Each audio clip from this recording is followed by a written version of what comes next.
Well, hello there, everyone. You made it. If you're watching this, you actually made it to 2021. Yay! I think we did the same kind of thing last time because it was the last week of 2020, and we were like, yay! So please, by all means, hip, hoot, and holler and everything like that. Whatever you're feeling right now is awesome. We made it, and you are joining the first episode of Social Glue, powered by Restream, right here on LinkedIn or YouTube or even Twitter today.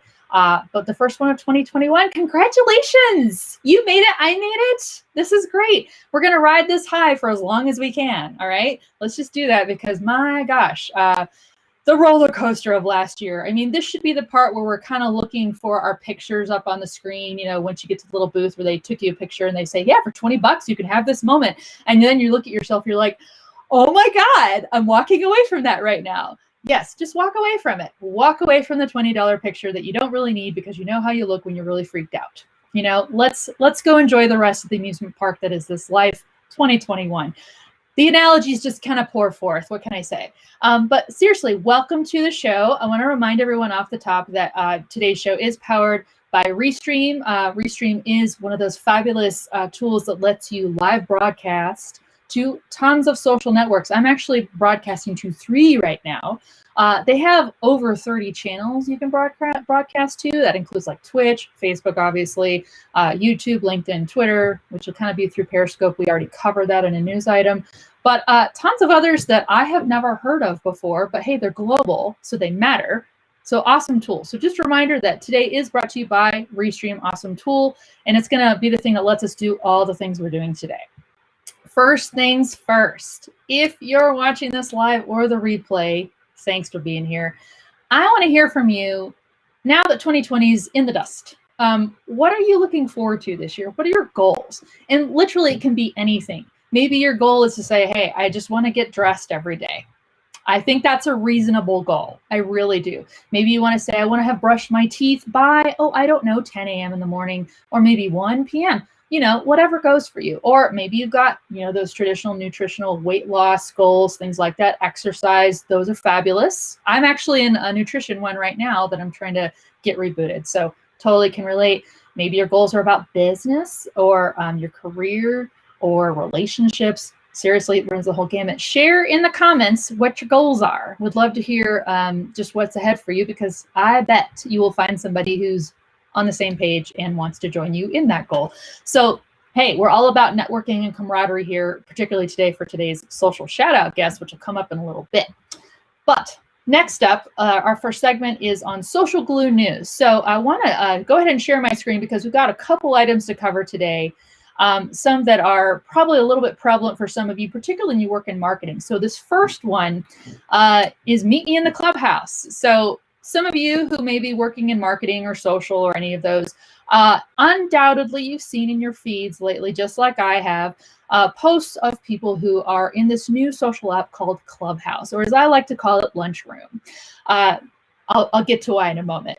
But basically Clubhouse, from what I have heard about, is an audio-only platform that very much feels like Blab of old. If any of you remember Blab, it was a live stream service that was pretty cool because you really could create a room, but it was all discoverable. Like you could tell people where you were, but they could also find you in the app and say, ooh, someone's talking about this. I actually, on Blab of old, I was on with one of my friends, Tara Walker. We had the CEO of Blab come in. We also had someone from HGTV pop in because they wanted to learn how it was used. I think from ESPN too. It was one of those just epic things where we had a conversation going and people just floated in unexpectedly, and it was pretty awesome. I guess that Clubhouse works the same way, except it's audio only. Makes sense considering today's proclivity for podcasting, right?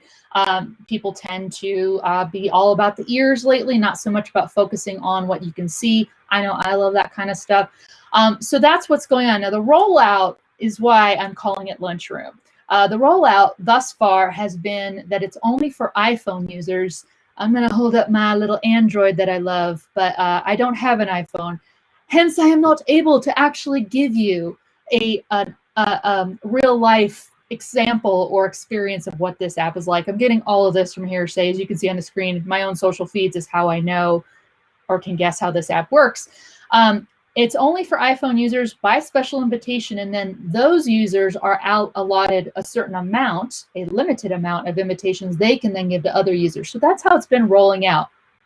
Hence why I'm calling it lunch table or lunchroom, because it does kind of feel like I'm over here in the cafeteria and I can see the table and people are gathering around it. And I'm like, I just don't have what it takes. I'm going to brown bag it over here until they open it up for Androiders. If any of you are on Clubhouse, sound off in the comments. You might find some people who you either want to invite or have an invitation. That can work. But why not congregate? Go try it out. I mean, any of us that work on social, we know it's all about learning what the tool is. Can it be monetized? Can it be used by a brand? And is it useful for connecting? So go check it out. Let us know in the comments what you think about it. And I would love to hear from you just what that is all about and how it impacts you. Next up in the news is something that I think we all kind of saw coming for a while, and it has finally happened. Google gets a union.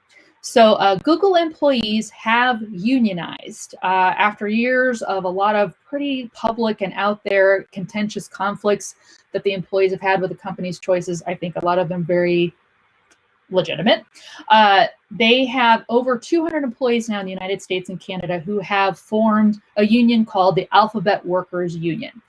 So Google's getting the ABCs on how unions are going to work with them. Now, here's what's interesting about that is because in Silicon Valley and big tech, typically the pay ranges are good, right? So they're typically very well compensated. They're highly technical and skilled roles.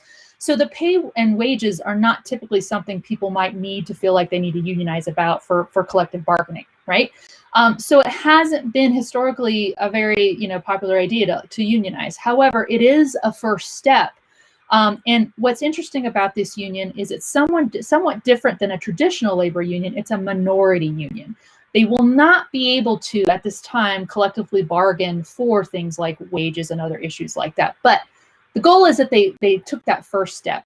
They're hoping that as time goes on, that they're able to get more people in their ranks and be able to impact things with the weight of more employees in that union so they can have more clout when they do want to address things to Google. And again, remember, Google is pretty much the biggest, if not one of the biggest tech titans out there. I mean, gosh, it's a verb.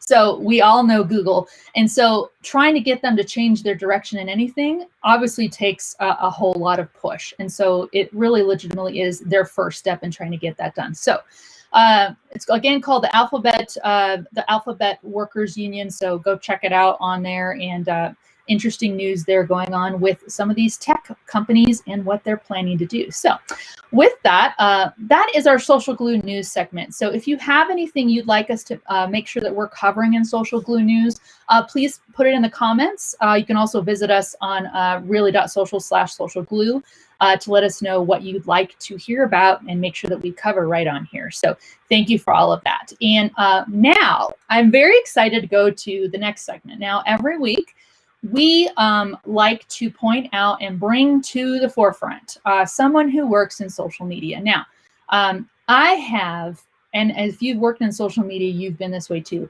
We all know these names that you can recognize off the drop of a hat, and see them on stages a whole lot, and you see them, they've written books. They're always the speakers or the panelists at any of the conferences, virtual or in person, that we ever wanted to go to, right? They always are authoring articles and things like that. And what I really love about doing this show is that we try to shine the spotlight on people who maybe need some of that spotlight, right? Maybe they haven't authored a book or articles or things like that. Maybe they haven't spoken or been, a panelist or anything, but they know what they're doing, right? They work neck deep in social every day, and they know how social works. And what I like about today's show too is we're going to talk to somebody who has had a bit of that notoriety positively, right? But is also someone who realizes the value of other people and trying to get them and bring them into the forefront as well. So our guest today is a perfect matchup for that. And I'm really happy to welcome our guest today, Christina Garnett, to the show, to Social Glue. Thank you, Christina, for joining us today. Thank you so much for having me. It's awesome. It's awesome, I know. I will say too, for anyone watching, I think I followed Christina at some point, midpoint last year, and then Christina just became quickly someone I really loved following. You are someone who genuinely wants to share credit and spotlight and all those kind of things. And I've promoted this live stream saying it was the tweet heard around the marketing world, and it's still going. It is still going. Can you share with us that tweet that you shared and is still kind of perpetuating tons of comments? Absolutely. So I'm across basically everywhere on social, but Twitter is my home. I absolutely love Twitter. And there's a lot of marketers who found each other along the way, especially with 2020, with things being difficult and just everything that came with that. So I invited people. Basically what happened was one morning I was looking through my feed and I know what it's like to doom scroll. And that morning it was just filled with like really positive messaging, marketing tips, and just all of my Twitter friends. And I wish that other people had that same experience. So I wrote a tweet that basically said, hey, if you have less than 1,000 followers on here and you work in the marketing community in any capacity, say hi, let us know about you, and introduce yourself and make friends.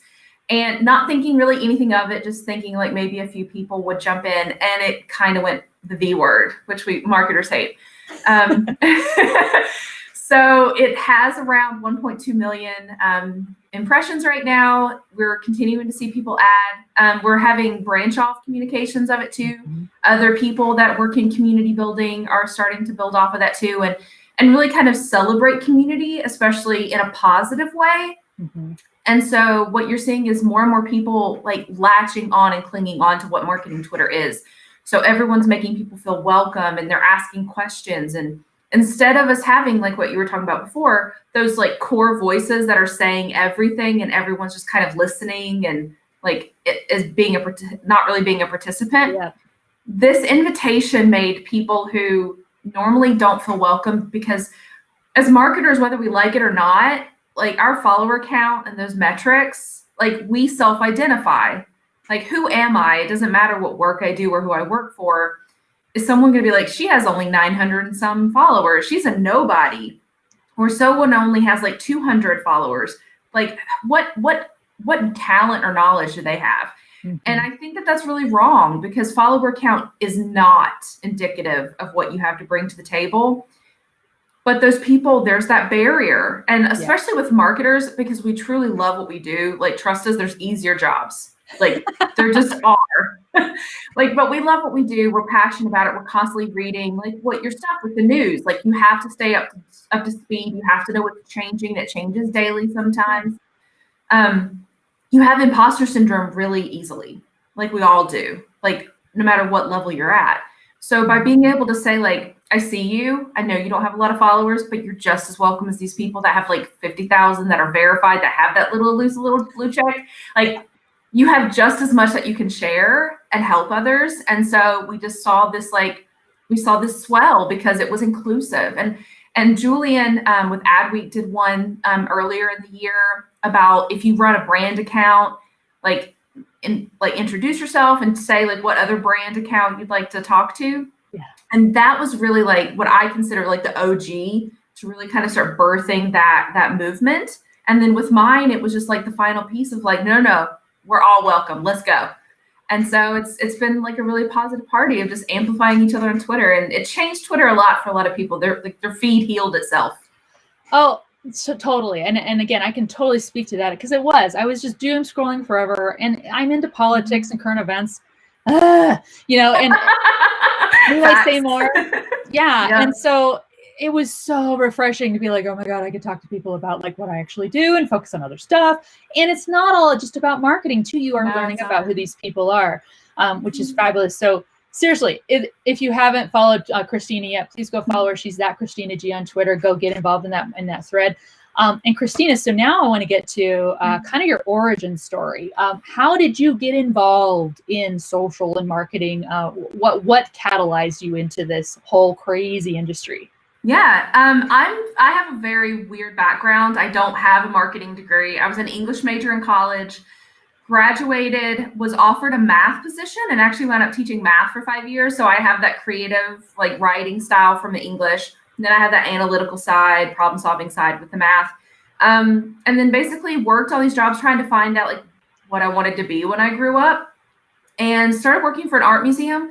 And they had social channels, but no one was really like handling them. And so I was like, I would love to learn more about this and start playing and things. So a colleague, she wanted to do Instagram. I was like, great, I'll do Twitter and Facebook. And during that same time period, I found HubSpot Academy, which was like the birth of me as a marketer. I say all the time that I wouldn't be a marketer without HubSpot and HubSpot Academy. Mm-hmm. And so between like being in the trenches and playing and observing, that plus HubSpot Academy, that really kind of gave me and cemented me in that knowledge. And then from then on, just I read every single thing I can get my hands on. I connect with everybody that I can positively reach, and just constantly am absorbing. There's like they always say, always be learning in marketing, especially in social media. Like that's not optional. Yeah. No, you're so right. And I always laugh when people say, and I think someone I saw on Twitter, might have been Kathy Klote's guest, but somebody had said recently she redefined the term expert, because before that, you know, I always hear people say, I'm an expert at Instagram. I'm like, it just changed. I don't like that. I don't like that. I know. I don't. You don't get to call yourself a guru, an expert. If someone else can call you that because that's their opinion, Mm-hmm. but I don't think you can be an expert in social because it's changing too much. It's in flux all the time. How can you be an expert of something that's constantly changing? Exactly. I completely agree, because and that again gets to why this is such a unique role, a unique industry to be in, because you are having, I would almost compare it to doctors, because doctors are consistently having to say, okay, I have to read science, and articles and learn what's different about the tests that have happened, and this has pivoted. I mean, look at eggs alone. We can't even decide if eggs are good for us. That's true. So I totally agree with that. But it's so after HubSpot, you basically just been, how did you get to what you're doing now, though, is what I'd love to know. Just constantly doing it, like just chipping away and helping as much as I could. I'm an INFJ, or an advocate by nature, by Myers-Briggs, and that tends to be like the inner, like the main piece, like the collective thread that just runs through everything. Mm-hmm. So after I left the museum, I started working with SCORE, which is a nonprofit organization that provides free counseling for small businesses, and they needed someone to do marketing consulting. And they had seen a couple of the blogs that I'd written about social and kind of what changes and what to expect in my region. And so I started working with them, and then the Small Business Development Center that was around, that was in my area, was looking for a marketing director. And it was one of those things, like, I didn't think I was good enough. I didn't think I was qualified enough, but I loved marketing more than anyone else I knew. And I went in, and this is going to get a lot of flack because a lot of people don't like to give their secrets during interviews. I give so much away for free. I'm like, this is what I would do. This is how I'd say. I have a Google Doc already. Like, here's like, I basically walk them through, like, here was what I do my first day. Here's my ideas. And the thing is that worst case scenario, I get to touch somebody's company and fix them. Mm-hmm. And yes, they may not hire me, but if they use it, that validates that it was a good idea. Like, that validates that maybe they didn't want me, but they wanted my mind, you know? So I did that, wound up getting the position, worked with hundreds of small businesses across the Roanoke Valley. I love them still. They're an amazing organization. And then was able to also be, I was the chair of the branding committee when we were putting all of the Virginia SBDCs together to make sure that there's like cohesive branding across everything. And then wound up stepping down to co-chair with one of my favorite people who runs the Lynchburg office in Virginia. And then after that, my director left. And so I decided, like, I don't know if I want to stay. He was like the best boss ever, and kind of got pulled into doing more small business work and really kind of helping others. And so my heart goes towards small businesses and nonprofits. And I still have my side business where I still do that. And then was working and was called in on some freelance positions for creating strategy playbooks for an agency, and kind of turned into their go-to strategist whenever they needed a playbook. Then when they had enough client work for me to bring me on full time, they just immediately were like, here, we want you to be a part of the agency. Worked for the agency for a little while, and then got burned out because of 2020. Mm-hmm. Walked away, and was lucky enough to get to work for one of the previous directors, like the data directors, the reporting director that I'd worked with at the agency, who's just a dear friend and brilliant, and said, "Hey, I'm working at this startup, and we would be lucky to have you." And so I'm working at that startup now. That's, I've worked for a startup before. There really is nothing quite like it. Because it is just this, the energy is ridiculous. Yes. And it does lead to sometimes longer days in multiple hats, but just everyone pushing for that same goal together. You can't beat that. So that's so cool. What a cool opportunity to have evolved from everything you've done. And then, I know 2020 has been quite a year of forced change on so many of us, but sometimes it's led to, particularly for marketers, been no shortage of people who need marketers now because they're like, what do I do? No, there's definitely been a push for marketing. And I think that I think also too, though, with the marketing community coming together, we've really kind of upped everybody's game. Like, we all can learn from each other. There's not a single person that knows it all. Right. And I think that, like, a lot of people, like, if you ask, like, what's the one trait that all marketers should have, curiosity is usually the answer that most people give. And I love that answer. But the core of curiosity is that you're curious because you realize there's more. Like, you know internally you don't know it all. And that's what you're constantly, like, eating. Like, I need to keep eating knowledge. I need to keep looking and finding. And there's power in that. It is. I always think of, I don't know if anyone remembers this, but the Where the Sidewalk Ends by Shel Yes. Hungry Mungry. It's the hungry mungeries of, I just need to keep, like you said, chewing on whatever's new. And you're right. There's a hunger in any person who has marketing in their heart. We're just like, I need to have more, and whatever's new and out there, I'm going to go digest it. I will make the time, find the time and stuff. So I love that. So I know that you, in addition to being a community builder, which again, you have my heart. It's just like, it's so great to just see that continue to foster. And I swear, every time I see a new reply to your tweet, I'm like, following that person. And I just love that my feed's filled with that.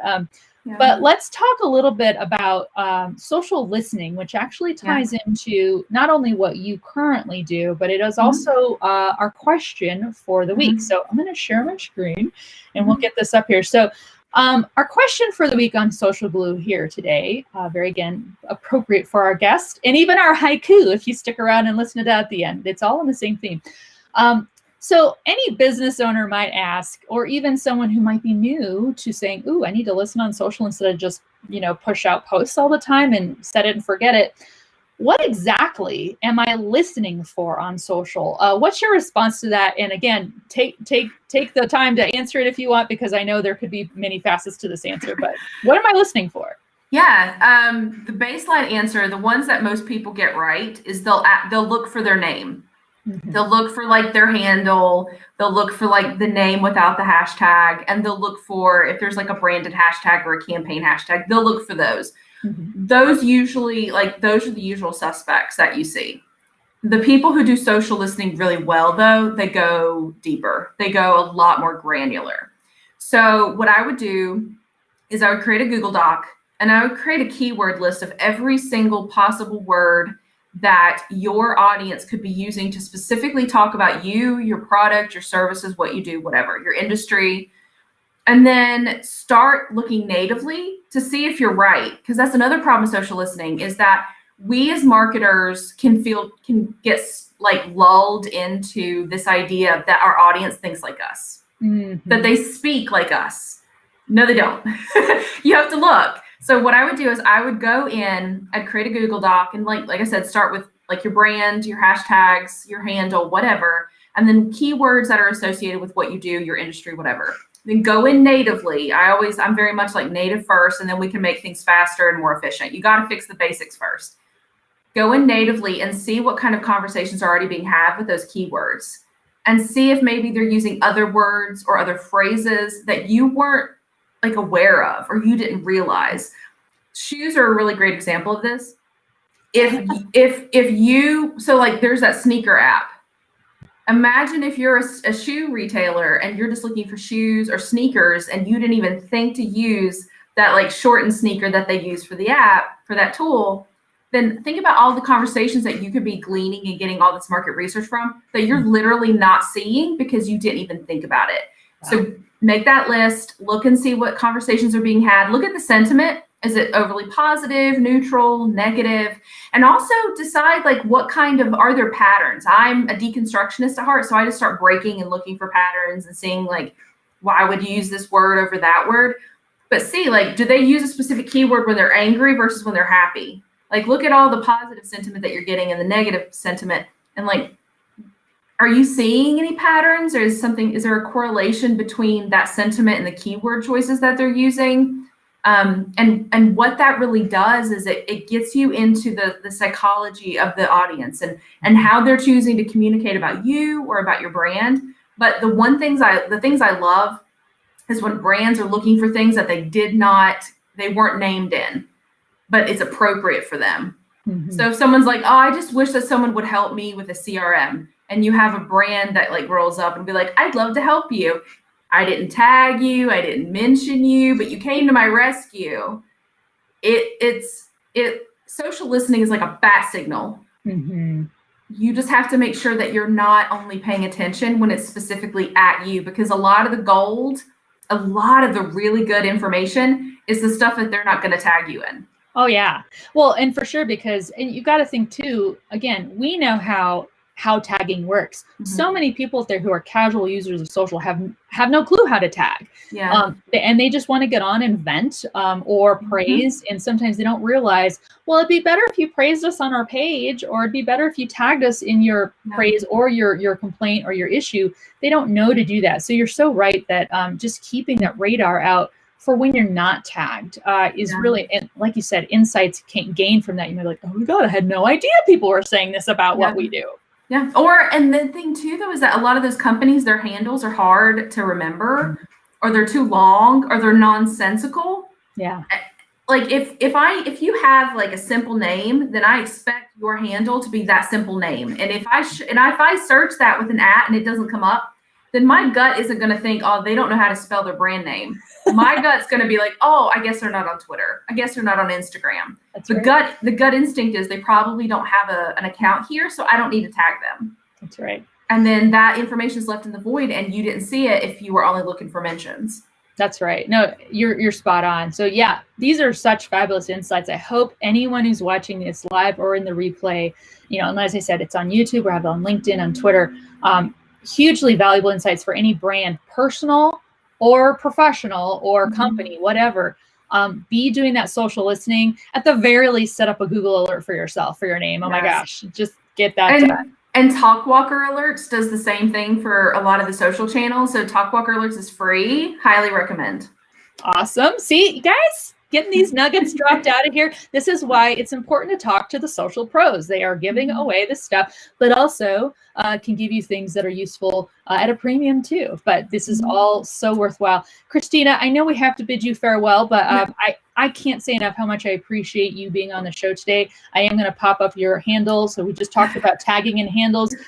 She is that Christina G on Twitter. Start there and you'll find the rest of her wherever she might be. But Christina, thank you again so much for being on Social Glue today. It's been a pleasure and so insightful. And I love your community, and thank you for doing what you do. Oh, thank you so much. And thanks for having me. This was wonderful. Thank you. Have a great day. Thanks. Bye. Bye. Awesome. I know every week just gets awesomer. We are getting so much knowledge, so many insights, so much help. Again, this is free that we're just giving to you because it's worthwhile. It's worthwhile to do. Real quick note, I just want to remind you that you are seeing this wherever you're watching. It might be LinkedIn, it might be on YouTube, it might be on Twitter. It might be on really.social/socialglue. All of this is made possible. All of this is made possible by Restream. You should try it out for yourself, seriously. If you are remotely interested in broadcasting, maybe just to one social feed, maybe to 3 like I'm doing today, maybe to 30. You can do all that because they have that many destinations. You're a gamer, should be getting on this and trying it out. If you're wanting to do your own live stream show like this or any other live stream you might want to do, give it a try. Give it a try at my link. It's bit.ly/Rachel uses Restream, all lowercase, very easy to find. With that, we are going to get to the last segment of today, which is our social haiku. You might be asking, Rachel, why haikus? I love haikus. It is the kind of poetry I have zero problem creating. Okay. And for people who are into poetry in all of its forms and formats, awesome. Haikus are still poetry. And I like it because people can get quirky, get inventive. It also is so perfect for Twitter. A haiku fits on Twitter. And it's much like a tweet where it's 3 lines, 5 syllables, 7 syllables, 5 syllables. You have to confine yourself. I know. Those guardrails are so interesting. So without further ado, let us look at today's social haiku, which is brought to us by the Twitter account Adapt Studios Co. So Adapt Studios, thank you so much for bringing us today's haiku. I like this one because it so fits in with just what we were talking about and today's guest. Social media, where you talk and talk and talk and no one listens, right? Let's change that. I think today's whole theme from our guest and what she talked about and what she does and what this haiku is about let's flip that and actually listen to each other, listen for what people are saying about us and our brands out there, and capitalize on it. Let's create those conversations. That, my friends, is really what Social Glue is all about. It's why I love doing this show, why I love when you can join me on it. So thank you all for joining. I'm going to pop up a comment really quick from Frameable Faces, who said, hey now. They said, hey now, excuse me. Hey now. Doug Cohen was one of our first guests here on Social Glue, and Frameable Faces is where he works. So I just love that they are watching as well. Thank you all. And that, again, if you watch and comment and I see your comments and they're relevant to the show, I can show them on the screen thanks to Restream. Pretty fun. Once again, Social Glue powered by Restream is every Wednesday right here where you're watching it now at 2 p.m. Eastern. And again, we broadcast on LinkedIn, on my feed, on my YouTube channel, and on Twitter on occasion when the shoe fits. The shoe fit today because that Christina G is on Twitter and you should go follow her there. But follow us. Use the hashtag Social Glue. You're going to find wherever we are posting stuff about our live streams. And also, please do visit our website, really.social/Social Glue. We've got that up there. You can submit a question. You can submit your haiku. I need more haikus. Bring them forth. You can also say, hey, I want to be on your program. I want to be a social shout out. I work in social media. I am here to bring you to the forefront. Okay. With that, everyone, thank you so much for watching. Again, comment, like, share, tag, whatever you want. I hope this was useful. We'll be here next week. Oh my gosh, I almost forgot. I have to show you who's on next week. Can't believe I almost forgot. She would have kicked my butt later. My good friend, Ann Wynn, is going to be on Social Glue next week. She is going to be our guest, and Ann is a personal branding and B2B social pro. Okay, if you have questions about either of those topics, she is all in on it. She's also an instructor with General Assembly Houston, just rocking it out. The woman knows what she's doing. She's done podcasting, she's done live streaming, she's done all manner of social. She knows her biz. So I cannot wait to have her on next week. And again, shine the spotlight on someone who really deserves it, who is a social pro working on social every darn day. With that, everyone, I hope you have a fabulous rest of your day and rest of your week. And I will see you right here the same time next week on Social Glue powered by Restream. Have a fabulous rest of your week, everyone.